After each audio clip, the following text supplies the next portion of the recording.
हैं जो कह रहे हैं कि हमें शिफा मिली है। बहुत ज़्यादा पेशेंट मुझे ऐसे मिले हैं, तो अल्लाह पाक ने इनके ऊपर शिफा रखी हुई है। ये मेरी रेल सालों का भी इनको भी मैं लेके आया हूँ, इनका भी तो यही है। अब आप इनको भी ज़रा जवान करते हैं। मैं इंशाल्लाह अल्लाह ताला की रहमत जवान करेगी।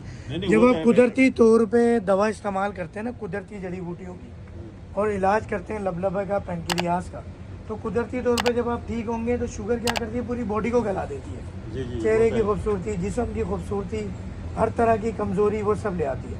हमारी दवा कुदरती तौर पे शुगर ठीक करती है। जब कुदरती तौर पे शुगर ठीक होगी, चेहरा खूबसूरत होगा, उम्र से 10-20 साल कम लगेंगे, पेशाब के मसले, मर्दाना जनाना अमराज के मसाइल, थकावट, कमज़ोरी, मेहनत ने 10 बीमारियों को और पैदा होना।